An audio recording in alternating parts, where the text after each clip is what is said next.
ભાવનગર શહેરના કાળાનાળા વિસ્તારમાં આવેલી દેવ પેથોલોજી લેબોરેટરીમાં અકસ્માતે વિકરાળ આગ લાગી હતી।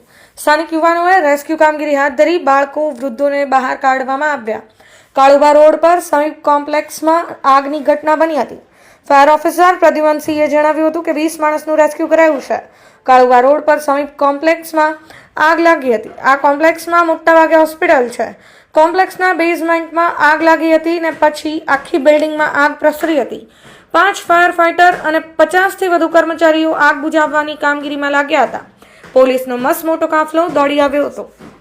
Zahid Syed, reporter 24 news, Bhavnagar.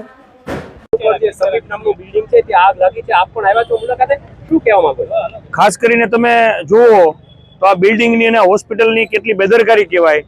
પાર્કિંગની અંદર કેટલો બધો કાગળનો કચરો હતો।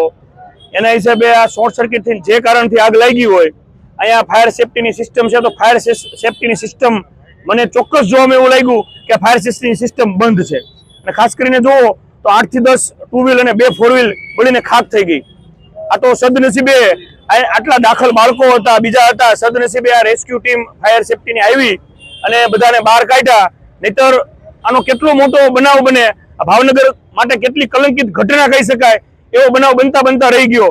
છતાં આમાં જવાબદાર જે આ હોસ્પિટલના લોકો છે, આ બિલ્ડિંગના લોકો છો, એ લોકો ઉપર તાત્કાલિક કાર્યવાહી કરે ફાયર સેફ્ટીની ટીમ, કોર્પોરેશનની ટીમ, તો જ ભાવનગરની જનતાને એવું લાગશે કે કડક કાર્યવાહી કરી અને દાખલો બેસાડ્યો, અને દાખલો બેસાડવો જ જોઈએ એવું મારું માનવું છે। ગેસના બાટલાઓ મળ્યા છે તો આ કઈ રીતની સિસ્ટમ છે? આ એક ભાવનગરને કુદરતે બચાવી લીધું, આવડી મોટી એક કલંક ભાવનગર ઉપર લાગતા આજે રહી ગયું એવું કહી શકાય। છતાં આટલા ટુ વ્હીલ ને આટલા 4 વ્હીલ બળીને ખાક થઈ ગયા। કેટલા બધા કાગળોનો જથ્થો ત્યાં છે, એના હિસાબે આગ ન લાગે તો શું થાય?